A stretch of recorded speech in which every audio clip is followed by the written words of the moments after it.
میری بات آپ نے سن لی، میری سطح بہت بلند ہے، میں نے ان لوگوں کو پڑھا ہے، ایمانداری سے پڑھا، اور ان کے اصل دفتر میں نے کنگالے کہ شیعہ کہاں سے چلے اور ان کے علم کیا. میں اللہ کو گواہ کر کے کہتا ہوں کہ ان میں بڑے بڑے فاضل پیدا ہوں، ان کے پائے کا ایک بھی نہیں آپ دکھا سکتے.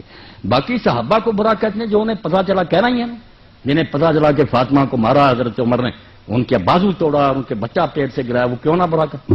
اب یہ صحیح ہے یہ غلط، روتے ہیں آپ، کتابوں میں لکھا، آپ کہیں گے اس کی سند ضعیف ہے، وہ کہتے ہیں کہ ہمیں ایک بار کتابوں میں راویوں نے میرے بھائیوں لکھ لیا سب کچھ، اب شیعہ اس سے جان نہیں چھڑا سکتے. وہ کہتے ہیں وہی عمر ہے جس نے حضور کو کاغذ قلم نہیں دیا. آپ نے آخر وقت کہا لاؤ میں تحریر لکھ دوں، نکالو. وہ کہتے ہیں اپنی بخاری 6 جگہ لکھا گیا. اللہ کے نبی نے آخر وقت کہا لیاؤ سامان، میں ایسی چیز لکھوا دوں میرے بعد گمراہ نہ ہو. کس نے اٹھ کر کہا کہ ہم نہیں لکھوائیں؟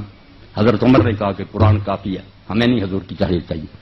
کہتے ہیں اس کو کہتے ہیں حضرت اللہ کے رسول کی وصیت نہیں لکھنے دی. اب بات ذرا نہ آپ کھلوائیں، بس جو بات آپ کو سمجھا دی نا کہ ہر شخص بیچارہ پھنسا ہوا، وہ کچھ نہیں غریب کر سکتا. جو کسی نے پڑھ لیا اس کے دل میں بیٹھ گیا. یہ نہ کافر ہیں نہ بے دین ہے، رسول اللہ کے دیوانے ہیں. اب جن غریبوں کو سمجھ آئی کہ انہوں نے حضور کے خاندان سے بعد میں بڑا ظلم کیا، بی بی فاطمہ روتی ہے ان کے ہاتھ سے مری، وہ کیوں نہ برا کہیں ابو بکر اور عمر کو. جن کو پتا چلا نہیں وہ تو اچھا سلوک کرتے، وہ غریب کہتے ہیں ان کی عزت کریں. یہ بیچارے بعد میں جو ہم پیدا ہوئے ہمارے بس میں کچھ نہیں ہے. لکھنے والے وہ بھی لکھ گئے، وہ علماء ان کو ممبروں پر سناتے ہیں کہ کون فاطمہ کے گھر پر آگ لے کر گیا تھا، جس نے دروازہ گرایا اور فاطمہ رضی اللہ عنہا کے پیٹ پر گرا اور ان کا بچہ گر گیا، اس صدمے سے مری. یہ کتابوں میں درج ہے کہ حضرت عمر نے یہ کام کیا. وہ کہتے ہیں اس عمر کو کہتے ہیں کہ نیک کو. اب جو یہ سنیں گا دل پر آسرا کہ وہ گالیاں نہیں دے گا تو اور کیا کریں. آپ کے علماء کریں گے یار یہ جھوٹی کہانیاں، وہ بھی سنی بات کہیں گے جھوٹی، موقع پر نہ وہ تھے نہ یہ تھے. لکھنے والوں نے ظلم بھی لکھ دیے، لکھنے والوں نے ان کے عدل بھی لکھ دیے. بعد میں جو پیدا ہوئے غریب پڑھتے رہے، مگر یہ صبر کر جائیں، بالکل ایک دوسرے کو گلے لگا لیں کہ بھائی آپ نے جو سنا اس کو مانے، ہم نے جو سنا اس کو مانے. رسول اللہ کو تو سب مانتے ہیں، آؤ بھائی بن جائیں، مل کر رہیں. وہ بندے اچھے تھے، یہ برے تھے، اللہ فیصلہ کرے گا. اس پر آ جائیں انشاءاللہ نا یہود نصارہ کچلے جائیں گے.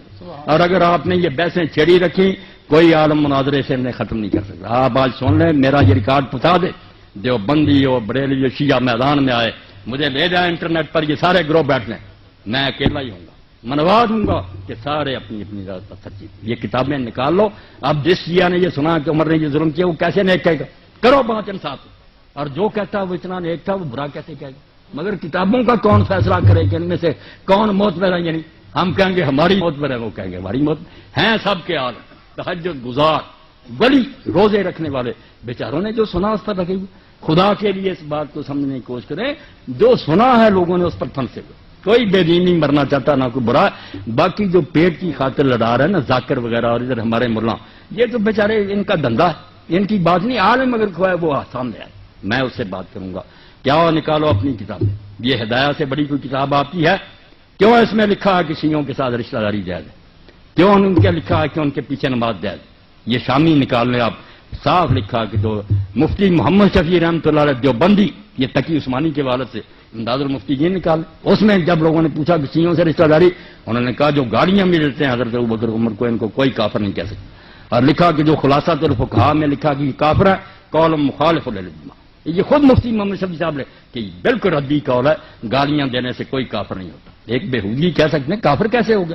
کافر ہوگا کوئی کمبخت جب یہ کہہ دے گا کہ اب میں محمد رسول اللہ کو نبی نہیں مانتا. یہ کلمہ پڑھ کر اسلام میں آیا تھا، نہ ابو بکر کا کلمہ پڑھ کر آیا تھا نہ علی کا آیا تھا، یہ بعد میں آئے. حضور کا کلمہ پڑھا تھا.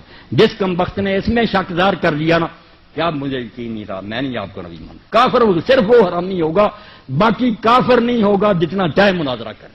کافر کس سے ہو گیا؟ وہ رسول اللہ کو نہیں مانتا. نبی رسول اللہ یا علی نبی، ابو بکر نبی، یہ نبی نہیں ہے، نبی کی امتی. حضور کو ماننا دین ہے، آپ کو ماننے سے نہ ہٹ جائے، بس اس کو قابو رکھے. پھر کوئی بات نہیں، جو سنی ہے بات سنتے رہو. آپ خود ہی صحابہ کو دے لو گے. رسول اللہ کو نہ چھوڑ دینا، معاذ اللہ، اس سے نہ قدم پھسلنا ہے.